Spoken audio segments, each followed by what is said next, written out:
प्यारे दोस्तों, सुप्रभातम। कैसे हैं आप लोग? मैं आपका दोस्त राकेश पंचाल आपके अपने YouTube channel the Rana ji पर आप सभी का हार्दिक स्वागत एवं अभिनंदन करता हूं। आज हम चर्चा करने वाले हैं राष्ट्रीय पार्टी के बारे में कि राष्ट्रीय पार्टी का गठन जो किया जाता है, जिसको राष्ट्रीय पार्टी का दर्जा दिया जाता है, तो उसके पीछे के क्या कारण है, कौन सी ऐसी शर्तें होती है जिनको पूरा करने पर किसी पार्टी को राष्ट्रीय पार्टी का दर्जा दिया जाता है, तथा राष्ट्रीय पार्टी के फायदे क्या है, तथा वर्तमान में यह टॉपिक हमारे लिए क्यों महत्वपूर्ण है। तो दोस्तों, पिछले दिनों केंद्रीय चुनाव आयोग के द्वारा आम आदमी पार्टी, जिसको आप पार्टी कहते हैं, उसे राष्ट्रीय पार्टी का दर्जा प्रदान किया गया और उसके साथ ही पूर्व में राष्ट्रीय पार्टी का दर्जा प्राप्त 3 पार्टियां, जिसमें ममता बनर्जी की तृणमूल कांग्रेस, शरद पवार की राष्ट्रवादी कांग्रेस पार्टी तथा भारतीय कम्युनिस्ट पार्टी को राष्ट्रीय पार्टी के दर्जे को समाप्त कर दिया गया, उनसे वो दर्जा छीन लिया गया। उसके साथ साथ केंद्रीय चुनाव आयोग ने उत्तर प्रदेश का एक दल, राष्ट्रीय लोक दल, जिसे राज्य पार्टी का दर्जा था, उससे भी वो दर्जा छीन लिया है। तो आज हम बात करेंगे राष्ट्रीय पार्टी के बारे में। सबसे पहली बात, वर्तमान में देश में कितनी राष्ट्रीय पार्टियां हैं? तो वर्तमान में देश में 6 राष्ट्रीय पार्टियां हैं दोस्तों। कितनी है? 6 है। पहली भारतीय जनता पार्टी है, दूसरी कांग्रेस है, तीसरी मार्क्सवादी कम्युनिस्ट पार्टी है, चौथी बहुजन समाज पार्टी है, 5वीं नेशनल पीपुल्स पार्टी है, जिसका जनाधार पूर्वी राज्यों में है, और वर्तमान में उसमें जुड़ी एक और पार्टी आम आदमी पार्टी, जिसे राष्ट्रीय पार्टी का दर्जा प्राप्त हुआ है। और मैं आपको बता दूं, इतने कम समय में अपने निर्माण या गठन के बाद में 10 साल मुश्किल से हुए होंगे और आम आदमी पार्टी को राष्ट्रीय पार्टी का दर्जा प्राप्त हुआ है, और ऐसा करने वाली वो भारत की एकमात्र ऐसी पार्टी है। दोस्तों, मैं आपको आज यहां ये बताऊंगा कि कोई भी पार्टी राष्ट्रीय पार्टी का दर्जा कैसे प्राप्त कर सकती है। तो उसके तहत केंद्रीय चुनाव आयोग का द्वारा 1968 में कुछ नियम बनाए गए थे। तो 1968 के उन नियमों में से पहला नियम है कि अगर कोई भी पार्टी या किसी भी पार्टी को 4 राज्यों में क्षेत्रीय दल या राज्य दल का दर्जा हासिल हो, किसी भी पार्टी को 4 राज्यों में क्षेत्रीय पार्टी का दर्जा प्राप्त हो, पहली शर्त। दूसरी शर्त, कोई भी पार्टी 3 राज्यों में लोकसभा की 3% सीटें जीत जाती हो। कितने राज्यों में? 3 राज्यों में। लोकसभा की कितने प्रतिशत सीटें जीतती हो? 3% सीटें जीतती हो। तीसरी शर्त क्या है? तीसरी शर्त है, अगर कोई पार्टी 4 लोकसभा की सीटें जीतती हो, लेकिन उसके साथ साथ लोकसभा अथवा विधानसभा के चुनावों में 4 राज्यों में 6% से अधिक वोट बैंक हासिल किया हो, यानी कि 4 लोकसभा सीटें तो उसने जीती हो, लेकिन उसके साथ लोकसभा अथवा विधानसभा के चुनावों में जो है 4 राज्यों में 6% से अधिक वोट हासिल किया हो उसने। और चौथी शर्त है, ऊपर की जो तीनों शर्तें हैं उसमें से कोई भी एक शर्त अगर पूरी करती है तो उस पार्टी को राष्ट्रीय पार्टी का दर्जा प्रदान किया जाता है। और इसी रूप में जब हम लोग देखते हैं तो आम आदमी पार्टी, जिसका गठन अक्टूबर-नवंबर 2012 में हुआ तथा जिसका चुनाव चिन्ह झाड़ू है, उस आम आदमी पार्टी ने लगातार 2 बार दिल्ली में अपनी सरकार बनाई तथा दिल्ली के अंदर 70 में से 67 सीट्स पहली बार जीते तथा 15 साल लंबे शीला दीक्षित के कार्यकाल के बाद में शीला दीक्षित को हराया, कांग्रेस पार्टी को हराया और वहां पर सत्ता पर काबिज हुई। और उसके बाद दूसरे इलेक्शन में फिर 70 में से 62 सीटें जीत करके दिल्ली की सत्ता पर काबिज हुई और वहां पर लगातार 2 बार दिल्ली के मुख्यमंत्री बने आम आदमी पार्टी के संयोजक तथा उसके संस्थापक अरविंद केजरीवाल। वही आम आदमी पार्टी फिर पंजाब में जब चुनाव लड़ती है तो वहां पर भी 90% से अधिक सीटें हासिल करके और फिर सत्ता में आती है, और वहां पर उसका सत्ता जो है वो उसकी सत्ता वहां पर उसका जो मुख्यमंत्री किसको बनाया गया? भगवंत मान को मुख्यमंत्री बनाया गया। और उसके बाद में 15 साल तक जहां एमसीडी के चुनाव में भाजपा का दबदबा था दिल्ली में, वहां 15 साल बाद 2022 में जब चुनाव होते हैं तो 2022 के चुनाव में भारतीय जनता पार्टी को पटखनी देकर के एमसीडी के चुनाव में आम आदमी पार्टी अपना मेयर बनाने में सफल रही। इस प्रकार से आम आदमी पार्टी लगातार देश में सफलता के झंडे गाड़ रही है दोस्तों। तो अब हम लोग यहाँ पर बात करने वाले हैं कि जो राष्ट्रीय पार्टी का दर्जा प्राप्त पार्टी है, उसको राष्ट्रीय पार्टी का दर्जा प्राप्त होने के फायदे क्या है। पहला फायदा मैं आपको बता देता हूं कि पूरे देश में कहीं पर भी वो चुनाव लड़ सकती है एक ही चुनाव चिन्ह पर।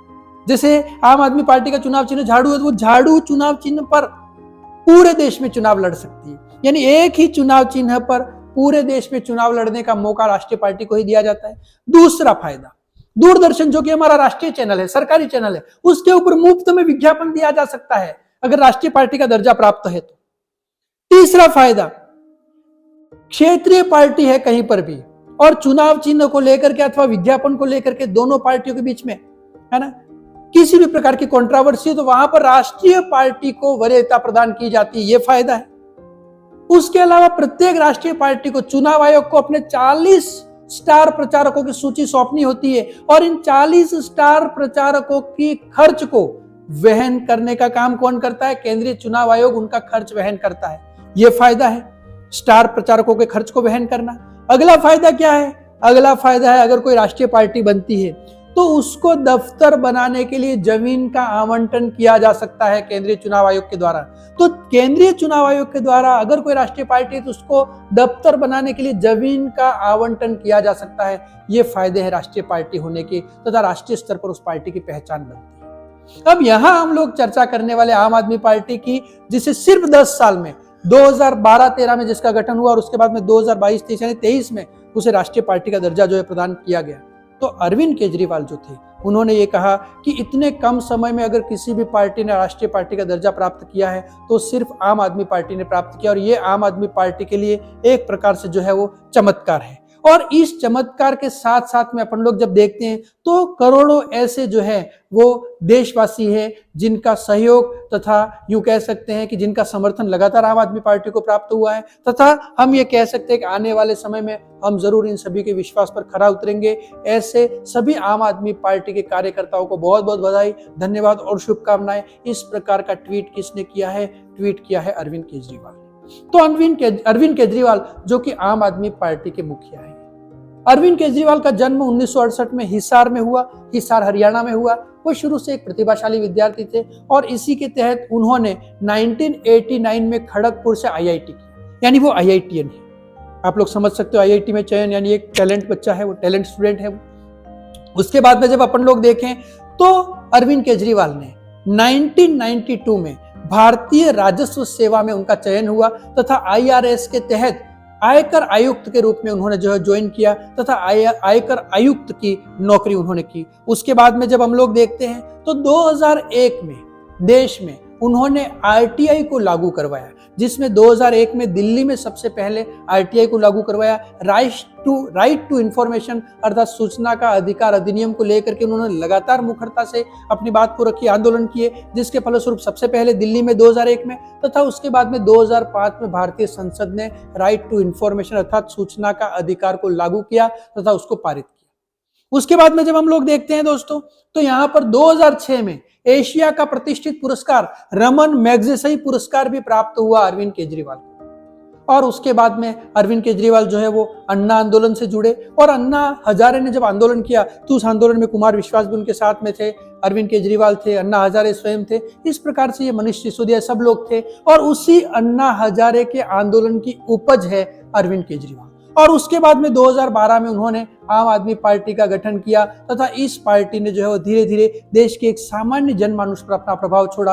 आप देखते होंगे अरविंद केजरीवाल जो कि सर्दियों में मफलर लगाए रहते हैं तथा वो इन शर्ट भी नहीं करते हैं, हाफ शर्ट पहनते हैं तथा वो पैंट शर्ट पहनते हैं और उनकी जो बातचीत है, उनकी जो आवाज है, ऐसे लगता है जैसे वो एक आम आदमी का प्रतिनिधित्व करते हैं और इसीलिए वो जो है वो अपना पहनावा और वेशभूषा भी एक आम आदमी की तरह रखते हैं। उन्होंने अपना चुनाव चिन्ह झाड़ू जो है वो सुनिश्चित करवाया चुनाव आयोग के तहत, उसके पीछे पीछे का कारण भी उनका यही था। उनका ये कहना है कि देश में जो गंदगी फैली हुई है, जो भ्रष्टाचार है, उसको साफ करने के लिए आम आदमी पार्टी आई है तथा आम आदमी पार्टी हमेशा से आम आदमी की ही बात करेगी। और इसको हम लोगों ने देखा भी है, दिल्ली में लगातार चुनाव जीते, पंजाब में जीते और गुजरात तथा गोवा में अपनी उपस्थिति को दर्ज की है तथा आने वाले समय में राजस्थान में भी आम आदमी पार्टी जो है वो चुनाव लड़ने का अपना मानस बना रही है। और वर्तमान में आम आदमी पार्टी का जो उत्साह है वो चरम पर है, क्योंकि उसे जो है वो राष्ट्रीय पार्टी का दर्जा प्राप्त हुआ है। उसके एक सांसद है राघव चड्ढा, जो कि जिन्होंने आईएएस का एग्जाम दिया, जिन्होंने लंदन से पढ़ाई की, बहुत ही टैलेंटेड व्यक्ति हैं, वो भी आम आदमी पार्टी से जुड़े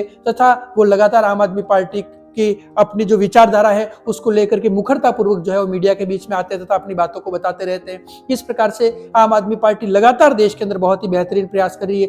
वैसे देखा जाए तो अरविंद केजरीवाल के ऊपर कई सारे आरोप लगते जा रहे हैं। उनके ऊपर ये आरोप भी लगते हैं कि वो जो है वो यूं कह सकते हो आप लोग की देश में सेना को लेकर के सेना से सबूत मांगते हैं और जो है वो सेना को लेकर के भी वो जो है अपनी स्थिति को स्पष्ट नहीं कर पाते हैं। उसके अलावा अपन लोग जब आम आदमी पार्टी की बात करते हैं तो ऐसा कहा जाता है कि पंजाब में वो खालिस्तानियों का समर्थन करते हैं।